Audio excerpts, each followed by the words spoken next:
You know it. What did I do to deserve you? New episodes return CBS Thursday, April 3rd, and streaming on Paramount Plus.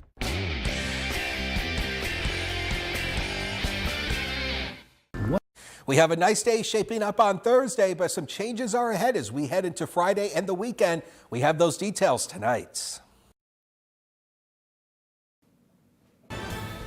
Good evening, everyone. I'm Kevin Hodge. Tonight on your WZMQ 19 News, we'll have the latest from Washington, D.C. on the recent text leaked that revealed military operations to a member of the media.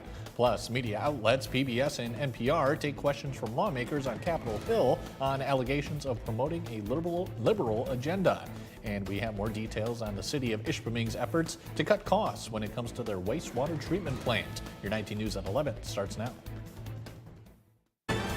Live from the UP, this is WZMQ 19 News at 11.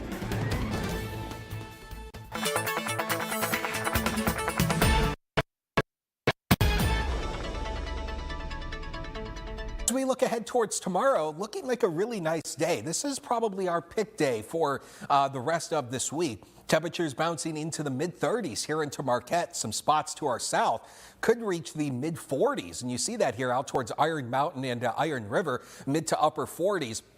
Again, a really nice day shaping up, but there's some changes ahead in our foreseeable future, and it starts Friday. We've got those details coming up later on in the show. Dakota, thank you. There are more details coming out on the leaked text regarding military operations from White House officials. Erica Brown has the latest tonight from Washington. Defense Secretary Pete Hegseth continued to push back on reports of the group chat on the messaging app Signal that discussed sensitive details about a U.S. attack on Houthi rebels and included a journalist. Nobody's texting war plans. There's no units, no locations, no routes, no flight paths, no sources, no methods, no classified information.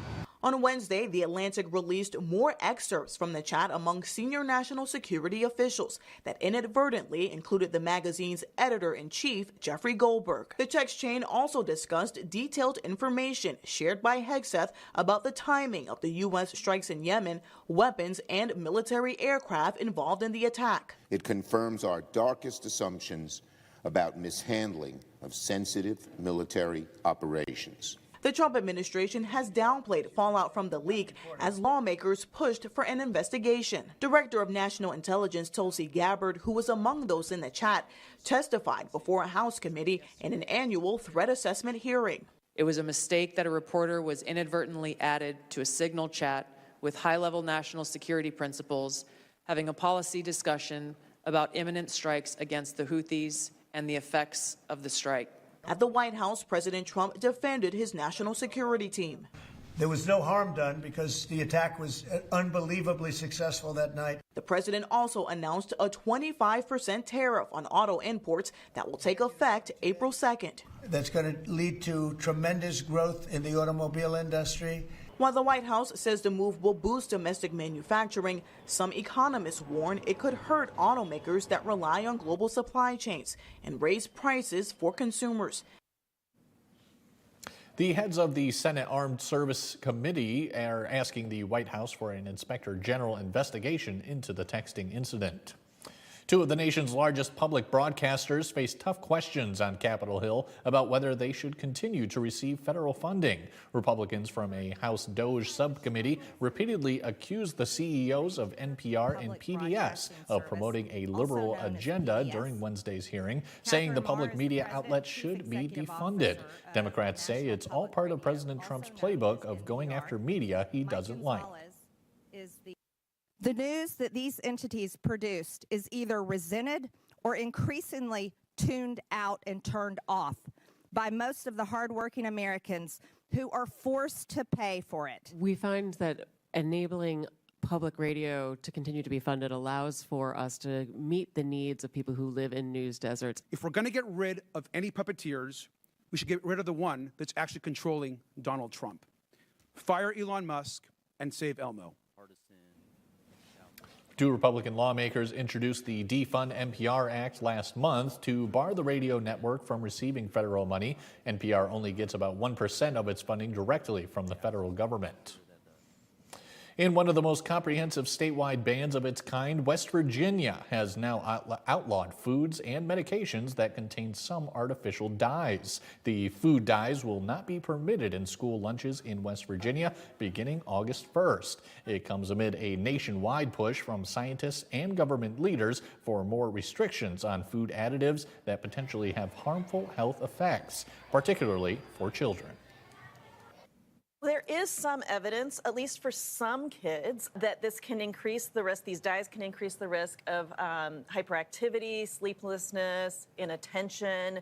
So especially for those kids where that impact has been seen and taking those foods away relieves those symptoms, for those kids especially, it is a good idea. In January, the FDA stepped in to ban the artificial food coloring Red No. 3. The dye is used in foods like for candy, cakes, and frosting. Your representatives in Lansing are about to head back to their districts for a 2-week break, but their offices are still open for constituents in need. Our Michigan Capitol correspondent Sophia Murphy has more from representatives on their open office hours and how they help residents in their districts. Since taking office, the Upper Peninsula's newest representative has been traveling around the 109th district to hear the issues that are top of mind for residents. So far, we've been in Lance, we were in Marquette, and also Munising. Bonak says the trips are giving him the chance to learn more about the different concerns around the peninsula, hearing about repairs needed in Munising schools, shortages of dental hygienists in Baraga, and the need for more housing in Marquette. There's so many issues and so many things that the UP, unfortunately, because of our relative isolation, we get kind of shortchanged. He says it's important for him to bring these topics down to Lansing to begin working on solutions. His local office hours have brought out hundreds of people looking for answers about what's happening in Lansing, issues in UP communities that need attention, and help with filing state paperwork. We try to get an answer for them and maybe sometimes even a letter of support for something. Bonak works with Representatives Dave Preston and Greg Markinen to connect residents to Lansing from over 400 miles away. I would really like people to know what's going on, and I want to hear from constituents on, what they would like to see happen. Bonak says he hopes to hold local office hours every quarter. If you're not able to make it out, his office in Lansing is staffed with people who can help answer questions and take comments over the phone and email to make sure the voice of the UP is heard in Lansing. For Michigan's capital, Sophia Murphy, WZMQ 19 News. Ishpeming City Council met today to hear a report on the condition of their wastewater treatment plant. Our John Truitt was in attendance and has the details. The Ishpeming Area Wastewater Treatment Plant has recently incurred increased expenses after Eagle found levels of PFAS in the solid waste and prohibited the sale of compost materials. Without the ability to sell compost, the material goes into a landfill, thus increasing the cost of using the landfill by 80%.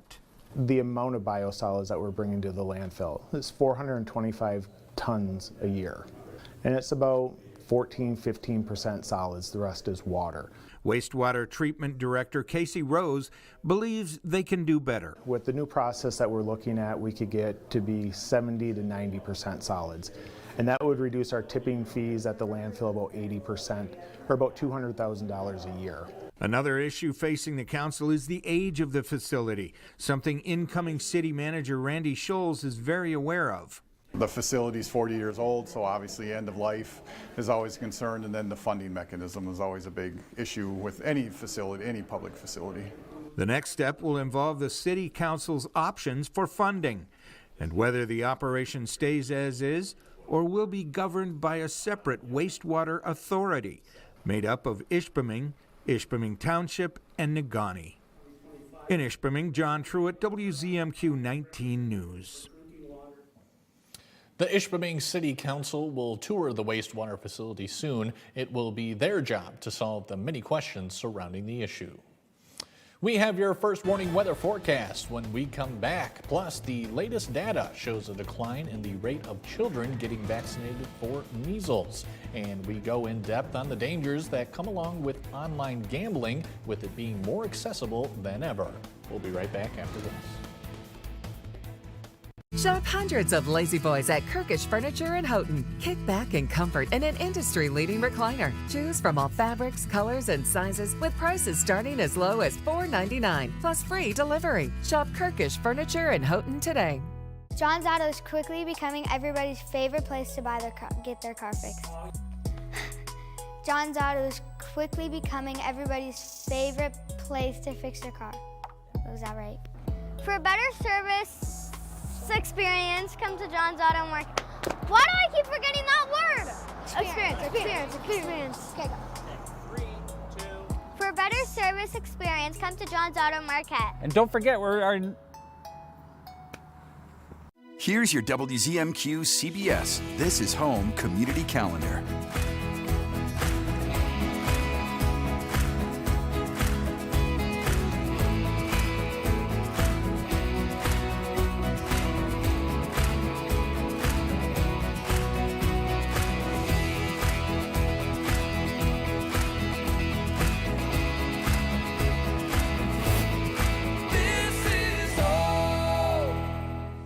My moderate to severe plaque psoriasis held me back, but now with Skyrizi, I'm all in. Thanks to Skyrizi, I saw dramatically clearer skin, and many even achieved 100% clear skin. Don't use if allergic. Serious allergic reactions, increased infections, or lower ability to fight them may occur. Before treatment, get checked for infections and TB. Tell your doctor about any flu-like symptoms or vaccines. With Skyrizi, nothing on my skin means everything. Ask your dermatologist about Skyrizi today. Who will be there when the final whistle blows or the final votes have been cast? Will you? Start a career in the broadcasting industry. Be there. Go to BeThereMichigan.com. Now, from the 19 News Forecast Center, this is WZMQ 19 First Warning Weather.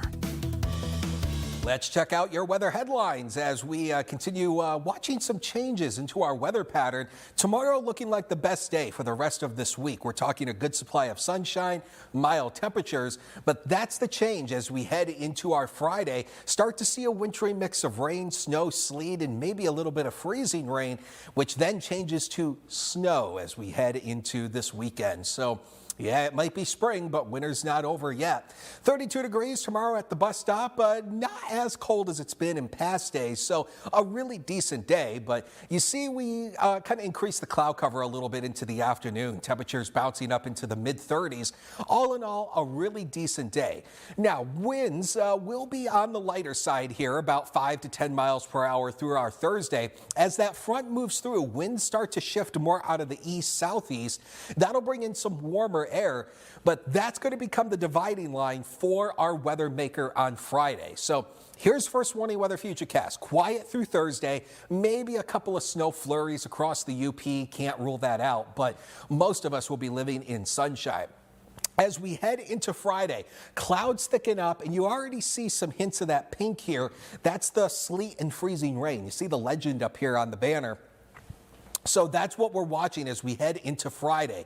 It looks like there's going to be a sharp dividing line between the colder air to the north, the warmer air to the south. So further to the south, I think you get by with this with just mainly rain. But if you're basically from this line to the north up towards the lake, you're going to see more colder air, which means that rain and snow mix, which could have some sleet and freezing rain. The other side of this is as that colder air filters in, it'll change all this precip over to snow, and we could be looking at a hefty snow accumulation here of about 7 to 14 inches, maybe some localized totals up to 15. You see here out towards Marquette at 15 inches, and out towards Mackinac City out here at 10 inches. So that's going to become the big thing over the weekend. Now, in terms of ice and freezing rain, you generally look at 1/4 of an inch. That's kind of the magic line where 1/4 of an inch of ice starts to become, a little hazardous when it starts to weigh down trees and power lines. And we're close to that across the UP out towards Marquette, 3/10 of an inch, Big Bay out towards 2/10 of an inch. So understand, slick roadways will be likely as we head into Friday and the weekend before that colder air filters in and changes to snow. Temps tonight, lower 30s, upper 20s, pretty seasonable. Tomorrow, looking nice. Again, that's your pick day, upper 30s to mid 40s, especially down towards Iron Mountain. And then you see the change as we head into the weekend, 35, 32 as we head into Saturday. And then temperatures look like they're on an upward trend as we head into next week, but it does come with maybe a few more snow showers. Dakota, thanks again. As the United States deals with one of the largest measles outbreaks in the past decade, new research shows a concerning trend regarding childhood vaccination rates after the COVID-19 pandemic. Bradley Blackburn has more. More cases of measles in Texas and New Mexico. The largest outbreak in the country remains in Texas, where more than 325 cases have been reported since January. One child has died. Unfortunately, post-pandemic, rates of childhood vaccination have not bounced back. The measles is among the highly contagious diseases that can be prevented with the vaccine. Overall, vaccinations among children declined during the COVID-19 pandemic. Now, new research in pediatrics shows immunization rates for some illnesses still remain lower than pre-pandemic levels. What we saw in this study, about 400,000 or so babies, looking at their vaccination rates by age 5 months, those have declined over the course of the pandemic from about 88% coverage down to 81% coverage by 2023. And by 12 months of age, these kids had still not caught up. The study focused on the rotavirus vaccine, diphtheria, tetanus, and pertussis or whooping cough vaccine, and the pneumococcal conjugate vaccine. CBS News medical contributor Dr. Celine Gounder. We're concerned in particular about certain groups that are lagging behind, including babies of color, people who are low income and on Medicaid, and families that may not speak English as a first language. This is an issue because even tiny dips in vaccination rates can leave communities susceptible to outbreaks. Dr. Gounder reminds for measles, 95% of the community needs to be immune to prevent an outbreak. Even a 1 or 2% drop can lead to widespread cases. Crypto, fantasy sports, and gambling online. It's easier than ever to place a bet on your favorite team right on your phone. Cyber betting reached a market value of $93 billion in 2024. Fans will wager an estimated $3.1 billion during March Madness alone, and that makes them prime targets for scams. Usher Qureshi has some telltale signs to avoid getting ripped off rooting for your team. When you think traditionally about gambling, this is kind of what you picture. Right. And this time of year, it gets a little bit more busy. That's right. Cybersecurity firm CEO Kevin Goschuk says while you take a risk betting at the casino, you're taking an even bigger gamble online. We're in March Madness, so it's peak season for scams. Is fake websites, fake apps being set up to lure you to go and put money into them, claim you're going to win big, and then of course it's a rug pull. There's no money to be gained. Online gaming platforms topped the list for suspected digital fraud in the U.S. in 2023, with TransUnion flagging nearly 11% of transactions. From 1 second to another, it all went south. After years of gaming online, Ricardo Rivera was hoping to cash in big to pay for his mother's cancer treatment. Instead, he says he became a fraud victim on a crypto gambling site called SpinMe.club. I basically hit the biggest jackpot that they have, and it was $4 million. Rivera had already deposited hundreds of dollars in cash and Bitcoin to open his account, but to claim his $4 million jackpot, there was a new catch. He was told to pay another $1,000 to cover taxes. At what point did you realize you had just gotten scammed? Right there. Right when they said you need to deposit $1,000. He says when he complained to customer service, the site blocked him and kept his money. Some people might say the idea of winning $4 million is so beyond expectations, you should have known better. But I've never seen it happen to me. Gaming is just yet another thing on their list of things they can do to scam people out of money, right? Kevin Goschak says the site Rivera played on appears to be unlicensed and unregulated, what he calls classic warning signs. How do you know the difference between a legitimate online gambling operation and one that's not? If you're intending to gamble, go with the well-known sport websites, the ones that you see on TV, the ones that you see advertising in media. Those are most likely to be legitimate websites. Is it a red flag if the online platform is not available on the App Store? Absolutely. Other signs of potential fraud: unusually high bonus offers, any promises of guaranteed winnings, and crypto-only platforms with no credit card options. This is a hard story to share. Why have you decided to share it with us? Because I do think about other folks being affected by this. I know I'm not the only one. It's not a good feeling. Once you've lost money in a gambling scam, there's not a whole lot you can do to get it back. But reporting it could help protect somebody else from going through the same thing. To do that, visit the FBI's Internet Crime Complaint Center at ic3.gov. Still to come on your 19 News, the Escanaba Vet Center hosts an open house on the 50th anniversary of the end of the Vietnam War. We're back in 2 minutes. Here's a business looking for a customer. Here's a customer looking for a business. And that's where the Better Business Bureau comes in. The BBB connects people with businesses they can trust. That's why 80% of people choose BBB accredited businesses over non-accredited ones with the same A+ letter rating. Live happily, better after. Always look for the sign of a better business because it's looking out for you. And find a better business anytime at bbb.org. You wear this blonde bowl cut? Nathan Fillion's latest look. I think I'm going to bring that look back. And we put the rookie to the test. It's against the law to lick a toad. It's in the Toad Code. Then, Listos? An adorable family band on the Jennifer Hudson Show. The Jennifer Hudson Show, tomorrow at 5 on WZMQ TV CBS, followed by 19 News at 6. Welcome to Car Breakdowns 101. I'm your Professor Ice-T. If your car is out of warranty, a car breakdown could eat you alive. Look at that car. The transmission alone could cost you $3,000. And that engine? How much do you love your kidneys? Don't even get me started on the computer system. That's a small fortune. Do what I did and call CarShield. They get expensive car repairs taken care of so you don't have to. Class dismissed. Call 800-552-1961. The UP loves to be outdoors. Running, fishing, hiking, biking. If it's happening outside, you want to be a part of it. And this little baby is what you need to be ready. It's local and 100% free, 24/7. WZMQ 19's news app can show you the best times to be out, what to wear, how to stay safe, whether to bring along the kids. It's your problem-solving power tool. The WZMQ 19 app, now playing on a phone near you. You're watching WZMQ 19 News, live and local, with Kevin Hodge. Welcome back, everyone. In recognition of the 50th anniversary of the end of the Vietnam War, the Escanaba Vet Center hosted an open house this morning.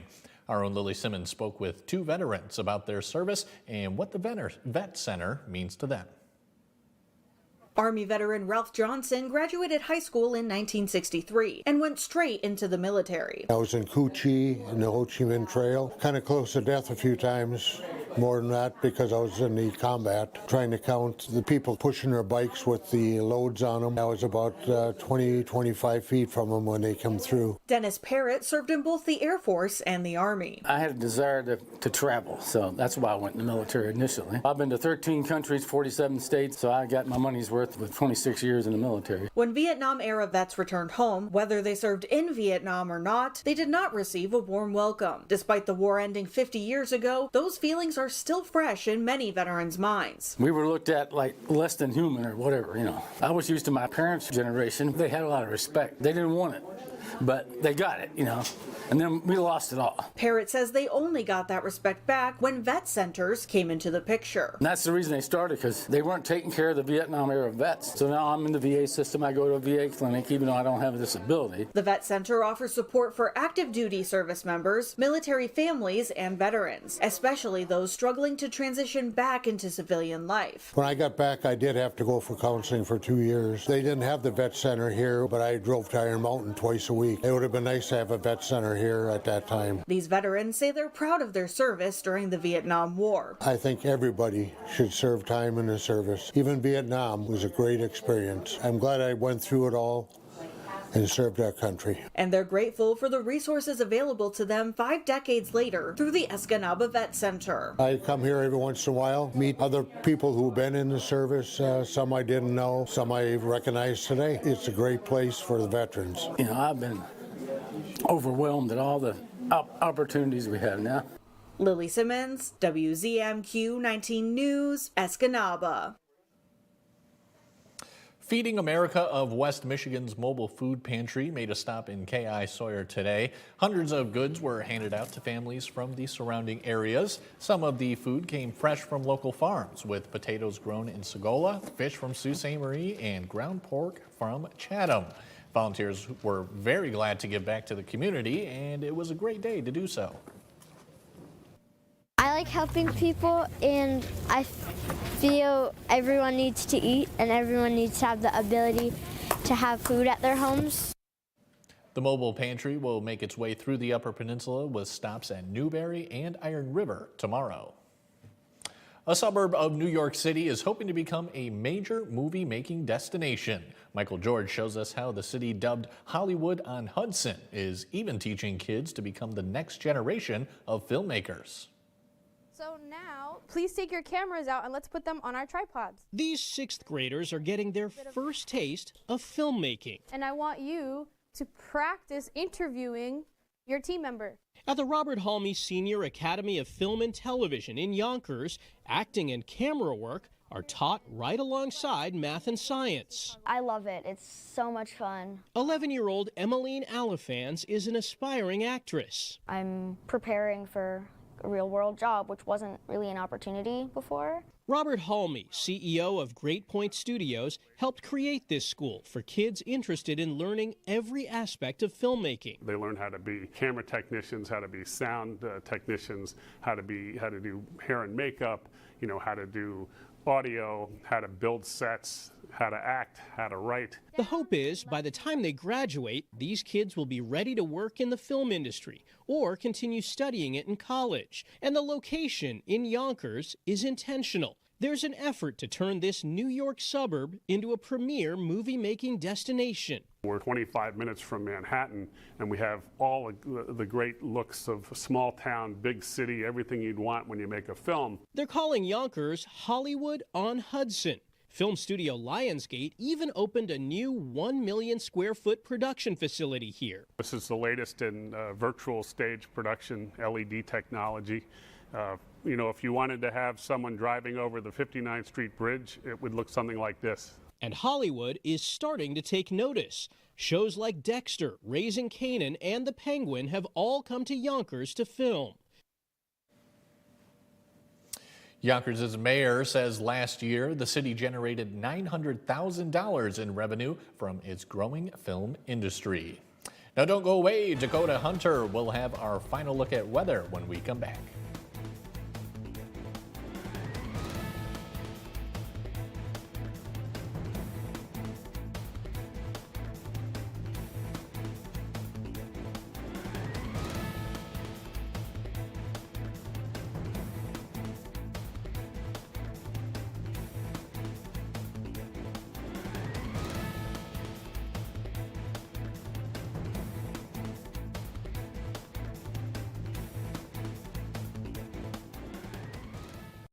I don't wear earbuds, I don't listen to music. It's like you've got that whole beautiful lake, that whole sunrise, like it's there just for you. I've always lived an active life, and after a while my shoulders started to hurt. I had them both replaced at UP Health System by Dr. Doppelt. My experience has all been very positive. You have good people working right here, your friends and your neighbors, that are going to take care of you. I wouldn't choose anywhere else.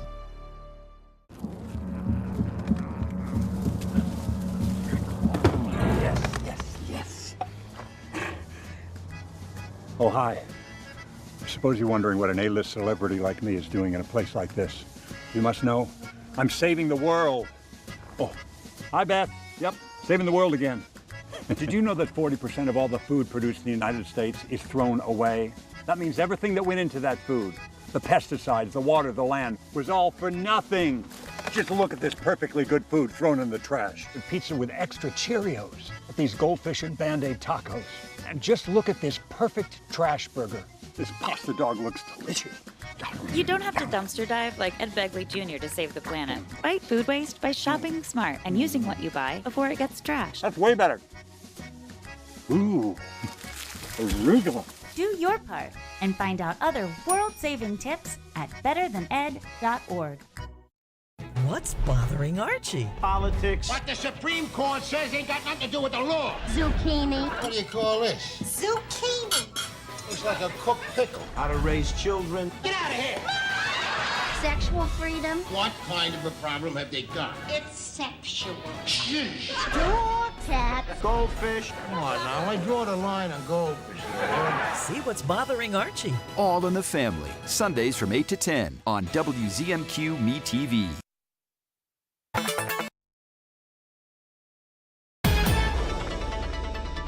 Lows tonight, pretty seasonable. We're talking temperatures into the lower 30s across the northern half of the UP, but dip down further to the south out towards Iron Mountain and Iron River. We could be looking at upper 20s for low temps. But as we've been saying, tomorrow is your pick day. We are talking about a good supply of sunshine across the UP, maybe a flurry or two, but this is really going to feel nice compared to what is ahead as we head into Friday and the weekend. Another check of your 7-day shows you that change as we head into Friday and Saturday. Again, that wintry mix starts on Friday. Could see some ice accumulation, 1/10 of an inch, upwards of 1/4, and that 1/4 of an inch is kind of that magic number where it starts to weigh down trees and power lines. So we're watching that carefully. Then it transitions into snow for the weekend. Could see some hefty totals by the time it's all said and done with on Monday, and those temperatures bouncing up into the mid-30s as we head towards Wednesday. Dakota, thanks again. And finally tonight, the Escanaba DDA is hosting a first-of-its-kind street concert this summer. The inaugural Log Jam Music Festival is set to take over Ludington Street on June 28th. The event will feature live bands, food vendors, a lumberjack show, and competition centered around the area's timber heritage, from the Billerud paper mill to local log rolling championships. It's shaping up to be a major event, so organizations like the Boniface Arts Center and the Delta Conservation District are getting involved to make it a success. We've had music obviously through the downtown, but nothing large like this. It's also going to take advantage of the social district that's just been recently approved for the downtown, so it's a first social district event. And it is going to be celebrating what Escanaba is all about. The DDA is looking for vendors to join the Log Jam Music Festival. You can find more information at WZMQ19.com. That's all we have for tonight. See you again tomorrow.